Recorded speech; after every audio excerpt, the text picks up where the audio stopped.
surprised to hear I'm a department head. At the reunion, I ran into my high school classmate, Scott, who was just as condescending as ever, sitting back arrogantly as if he still looked down on me. His utter disrespect infuriated me, and although I snapped back, Scott didn't flinch and continued to insult me. As Scott and I heatedly argued, our old friends started to gather around us, drawn by the commotion. Before I knew it, all 50 alumni at the venue had surrounded us. Being ridiculed as the lowest of the low in front of everyone, I retorted repeatedly, growing more irritated. Suddenly, Scott, losing control, shoved me, and I stumbled towards a table set in the center. Just then, a scream-like cry from a woman entered through the entrance. The room's attention turned to the woman, a stunning beauty whose features everyone envied. As the woman approached, Scott suddenly became suspicious and his eyes darted around. After realizing who I was now, Scott looked stunned, as if he couldn't believe it. Of course, Scott's behavior, causing such a disturbance, could not just be overlooked. However, looking back, it was a good opportunity to understand the real feelings Scott had been harboring. My name is Keith Turner. I got married in my 20s and have since led a busy life dominated by work. Before I knew it, I turned 50, an age that makes you reflect on various things. I've been able to live a happy life without any major issues, all thanks to my wife who has always supported me through everything. I make it a point to express my gratitude to her as much as possible. In the hustle of work, the growth of my son also seems to have happened in the blink of an eye.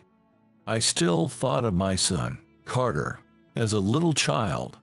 However, before I realized it, he had graduated from college and apparently already found a job. Carter's step into the adult world and his continued growth are now what I look forward to. Unlike Carter, who became a working adult after college, I traveled abroad alone right after high school graduation. Not knowing my way around and facing a language barrier, but there was a thrill in facing those dangers back then. Fortunately, the connections I made there led me to my current job. I've never struggled financially, and of course, I enjoy my work.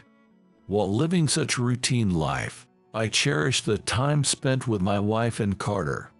One holiday morning, lost in sentiment, I peeked into our home's mailbox and found an invitation to a high school reunion. My high school days, the last of my student years, hold many memories, both good and bad. Among various events, one I'd rather not remember involves Scott Wilson. Scott was what you'd call a bad friend. Even though we were considered bad friends, we never got into trouble together or enjoyed doing dangerous things, but I was merely dragged into his reckless antics. Scott always caused trouble and then left me to take the blame while he watched from a safe distance. No matter how many times I refused, Scott forcibly dragged me into these situations, leaving me to deal with the consequences until the bitter end. Eventually, I was the one scolded by parents and teachers. My memories with Scott are only of being dragged into troublesome situations. For me, troubled by Scott's antics, he is someone I would rather not see ever again. Just the thought of encountering Scott and changed after all these years, possibly dragging me into another mess even at the age of 50, was enough to dampen my spirits. Yet, the rare opportunity of a reunion with old friends excited me, and I decided to attend. While eagerly awaiting the day, I prayed that Scott wouldn't be there.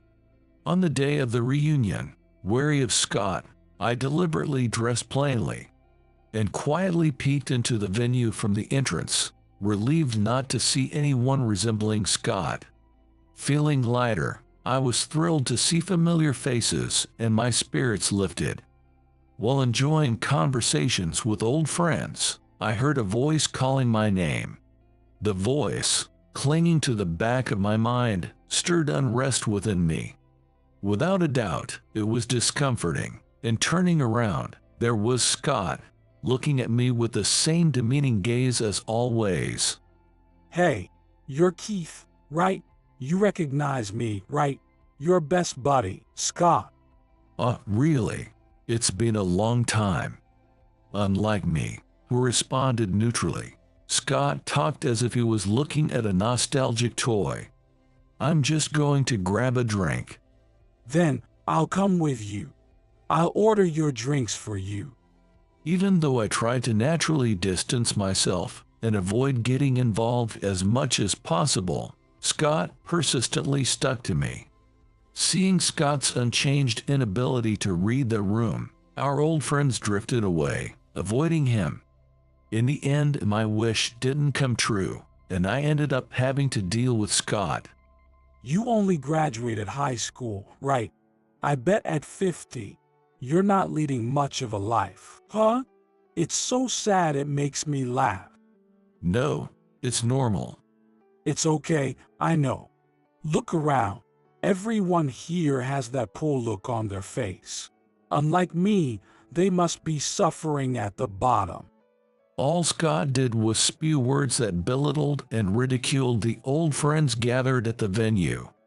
Listening to him was exasperating, but he continued to laugh loudly, pointing at everyone, unfazed by the cold stares directed at him. Suddenly, his gaze turned to my clothes, and he began to insult me as if taking a deep breath. What's with that outfit? I don't know where you bought it, but it's just oozing with your lowliness. He mocked my clothes with a broad smile, but on closer inspection, Scott himself wasn't wearing particularly expensive clothes or accessories either. Thinking about what I had to be looked down upon by him made anger well up inside me. But even if I tried to reason with Scott, he would surely keep mocking me without care. Knowing that engaging in such a futile effort would only tire me, I chose to simply ignore his talk. Nodding along nonchalantly as he got carried away, Scott started boasting about his daughter, who I wasn't even asking about. My daughter is a genius just like me.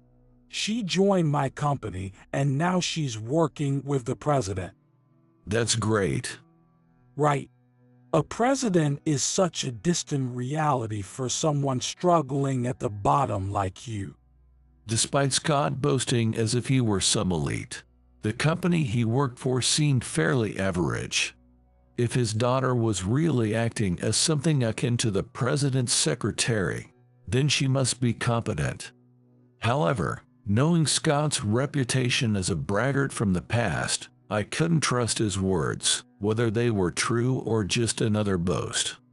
Oblivious to my disinterested demeanor, Scott kept talking endlessly. Tired of listening to his elitist bragging that no one else would care to hear, I seized a moment and quietly slipped away. But Scott quickly followed me, sticking to me persistently, even if I went to the restroom. Unable to shake him off, like a line of ducks, I ended up just waiting for the reunion to end. As the drinks flowed and his mood lifted, Scott's boasts about being an indispensable asset to his company intensified. Unlike you, I'm a valued asset at my company. Without me, the company wouldn't function. It's amazing how much they need me. His condescending attitude, which mocked me to no end, became unbearable. The pent-up anger from the past resurged, and I couldn't hold back my impulse to finally confront him. Scott, do you have any idea how much trouble you've caused me? Whatever you do, it's useless. I'm a department head at a well-known company. His illogical bragging came out of nowhere. Scott claimed to be a department head at a well-known company, but knowing him, giving him power or position has never ended well. If he truly held such a position, His subordinates were probably suffering from his unreasonable demands daily. Feeling sympathy for these unknown employees, I sighed softly. Misinterpreting my hesitation, Scott grew smug. Surprised I'm a department head. Being a department head makes you that important. Don't be bitter. Someone useless like you can only get angry, right? Scott's relaxed expression irritated me further. Eventually, our argument escalated, heatedly attracting the attention of all 50 classmates who surrounded us. Don't act so high and mighty. Who do you think you are? I'm the department head of that famous company. After being furiously pushed by Scott, whose face turned red with anger, I tumbled towards the long table in the center of the venue. The meal we were enjoying scattered on the floor, and my clothes got stained with the splattered food. Despite breathing heavily, Scott, with a look of triumph, continued to look down on me with disdain. You've always been a slow, good-for-nothing loser. You can't do anything without me, so you should just quietly worship me. Clutching my arm, hurt from the fall, I glared back at Scott. Some were concerned if I was hurt, while others tried to restrain Scott as he began to rage. The once joyful atmosphere turned into chaos, and Scott kept insulting me relentlessly. I made you look just like the trash you are. Be grateful for it. Everyone who heard Scott's remarks was appalled by his brazenness. My anger faded to resignation, and all I could think about was how to leave the scene. Just then, a scream-like cry from a young woman echoed from the entrance of the now silent venue. Dad, what are you doing? Dad.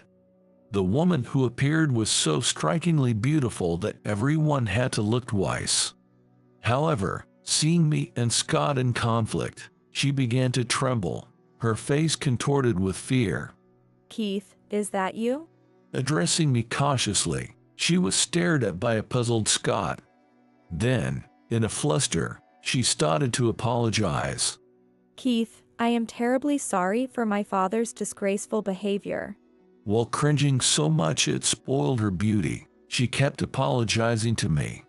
But Scott, still confused next to her, ignored her demeanor and started mocking me again.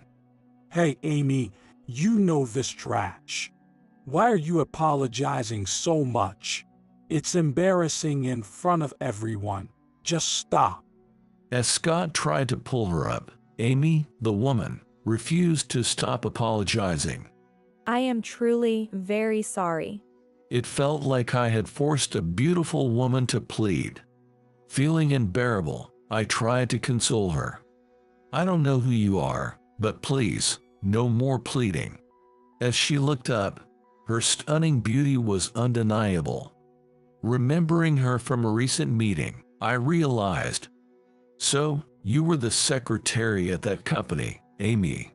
Yes, my name is Amy Wilson. Thank you for being at the meeting with our CEO, David, the other day. As Amy and I spoke amiably, Scott tilted his head in confusion. Noticing his behavior, Amy sighed deeply and revealed my identity to him. Dad, don't you remember? I told you about the company that's buying us out because we've been in the red. What are you talking about? How can you not remember? You're the department head. Keith is the representative of that company. Scott stared at me in dumbfounded silence. Understandable given his sudden awkward expression. I had avoided mentioning it, thinking it a hassle, but I had the U.S. branch of an international consulting firm based overseas. The company Scott worked for was indeed in talks to be acquired. The company was a well-known major player, but it had been caught in recent economic troubles, leading to worsening management and a risk of bankruptcy. However, I saw a future for this company and wanted to help it overcome its crisis by bringing it under my wing. While my old friends knew about my work, Scott, who didn't know I was a corporate executive, stood dumbfounded and confused. Seeing him like that, Amy, trying to hold back tears, forcibly made her father Scott apologize. Come on, Dad, you apologize too. Why should I apologize to someone like him? Because without Keith, our company would be gone. Moved by Amy's repeated apologies, I reassured her that it was fine. Yet, Amy couldn't settle down and kept pressing Scott to apologize to me.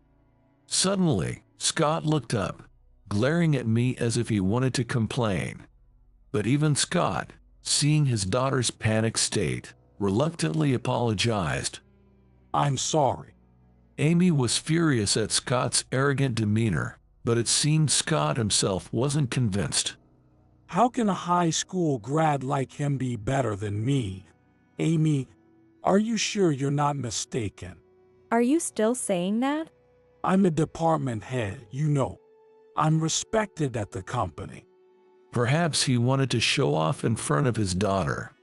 Scott, bragging about being a department head, was met with a deep sigh from Amy, who looked at him disdainfully. Scott, being a department head doesn't mean you're great. It's leading your subordinates that makes you respectable.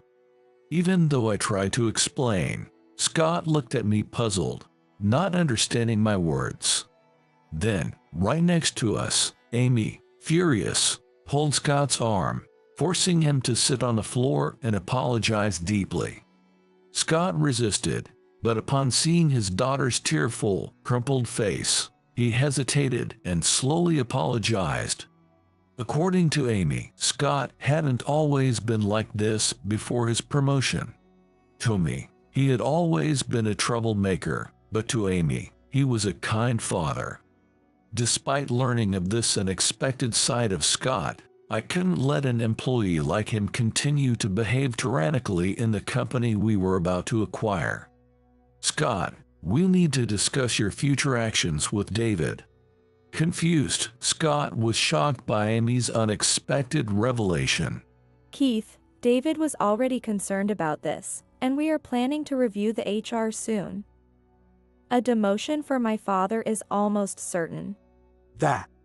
I'm a department head. Maybe some people become condescending when they suddenly gain authority. Indeed, back in high school, no one followed leader like Scott without complaints, and I often had to settle disputes because of him. Before his promotion, Scott seemed rather meek and frail. But once he assumed a formal position, he quickly started looking down on others. Throughout history, giving Scott any position or role never leads to anything good. Moreover, his continued outrageous behavior has led to a surge in resignations. They say this is also causing the worsening of employee turnover. Seeing Scott's shocked face as he realized how low he was regarded by the company, he slumped, stunned. And don't you ever think about how embarrassed I am because of you, Dad? I wish I never joined your company. Overwhelmed by shock, Scott couldn't hold back and started crying uncontrollably like a child. Instead of worrying about her father's behavior, Amy was berating Scott. Feeling pity for Scott, I calmed Amy down, but she suddenly stood up, gave a brief greeting to me, and then stormed off angrily. Afterward, Scott slowly got up and followed Amy as if trying to catch up with her. Amy is a beauty that anyone would envy, but she seems quite formidable when angered. I thought to myself that any man who marries her is surely in for some tough times ahead as I watched the two of them leave. A week later, the merger process was progressing smoothly, and the company where Scott and Amy worked was saved from bankruptcy. Reflecting on it, Amy's work is flawless, and it's fair to say that my burden is virtually non-existent. Amy, a beautiful and competent woman, is admired by many. Indeed, during a meeting I attended, Amy's reputation as both capable and beautiful was evident, and she even has fans within the company due to her renown. She apparently has a boyfriend, but I can't imagine what kind of person he is. In contrast, although I had heard from Amy, Scott's reputation was quite terrible. His inability to work properly and his undeservedly arrogant attitude caused chaos within his department, making him a troublemaker. At the meeting, the president himself apologized for Scott's overbearing behavior, which took me by surprise. I remember seeing Amy embarrassingly lower her gaze, seeming ready to flee at any moment. Despite being father and daughter, the stark difference in their reputations within the company baffles me. Thanks to Amy, the meeting ended sooner than expected, and I was chatting with the president when suddenly Scott appeared. Scott, what brings you here all of a sudden? David, it's not right for me to be demoted from manager, is it? Please say something. Scott barged into the president's office without knocking, just because he saw me there. He claimed to be a competent employee who contributes to the company, but the distressed president just held his head in his hands. As Scott proudly spoke of his achievements, Amy showed him a personnel evaluation she had prepared. It detailed the numerous complaints about Scott that had been submitted by others within the company. Keith, I am terribly sorry for the rude behavior of Scott. Amy apologized on behalf of her father, who was stunned and speechless. Following what the president and Amy suggested, Scott quickly left the president's office. A few days later, the official personnel changes were announced, and as planned, Scott was demoted to an ordinary employee. Furthermore, he was transferred to a subsidiary. Given his bad reputation, he was infamously well known within the company, so perhaps the transfer was for the best. I hoped he would do well at his new location, but I couldn't help feeling a bit worried about what the future might hold for him.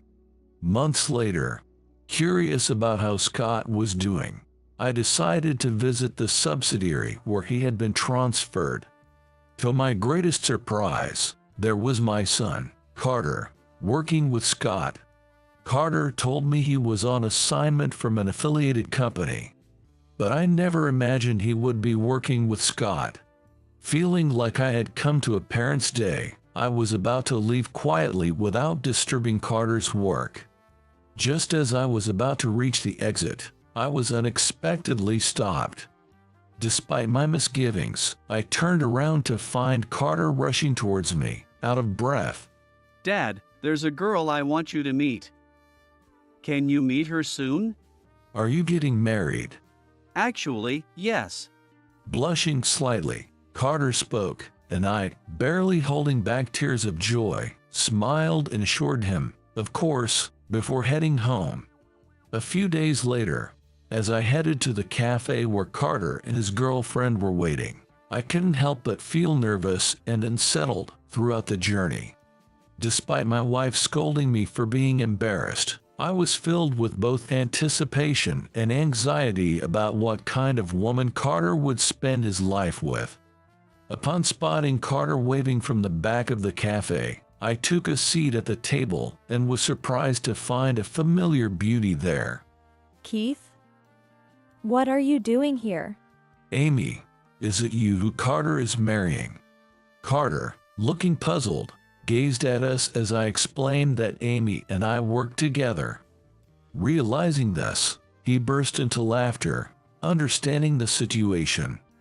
However, Amy, who hadn't expected such a meeting, looked bewildered but managed a troubled smile. For me, it was unimaginable that Carter would end up with such a beauty. Knowing Amy's fierce temper, I could already envision the challenges Carter might face. It turned out that Carter and Amy had been together for a long time, and my wife already knew about it. What was more surprising was that Scott's wife and my wife were old friends. This series of coincidences felt like something out of a manga or novel, and I was genuinely astounded. During our conversation, the topic naturally turned to Scott. Apparently, Since being demoted, Scott had stopped looking down on others and had become a dependable and kind senior colleague. Hearing such high praise for Scott from Carter took me by surprise. With his daughter Amy and soon-to-be son-in-law Carter by his side, it seemed unlikely that Scott would revert to ridiculing his colleagues as before. If any issues arose, they would likely address them directly, which was reassuring. After becoming in-laws, Scott and Carter unexpectedly got along well in the office, helping each other and enjoying their work together. I heard that the two, having become close, even went out for drinks after work. Carter shared that Scott had felt pressured with its promotion and had struggled with how to interact with others after becoming a manager. At the reunion event, Scott regretted causing me trouble and had vented about it while drunk. Feeling relieved and even happy about his demotion, it seemed that the transfer had been a good fit for him. Being naturally timid and sensitive, Scott's current lifestyle suited him better, and losing his position had ironically given him the capacity to empathize with others. After the personnel changes and Carter's wedding had settled down, I had taken a position as an auditor at the head office. To my surprise, Amy became my secretary. I never imagined I would work with my son's wife.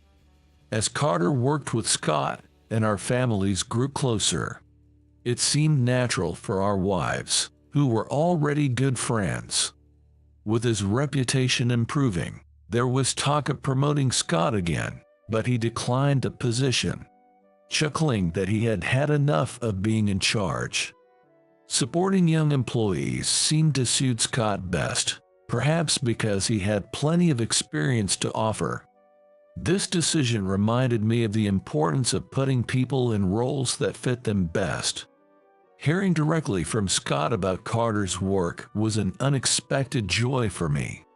Having missed many of Carter's school events when he was younger, I was happy to learn about his progress.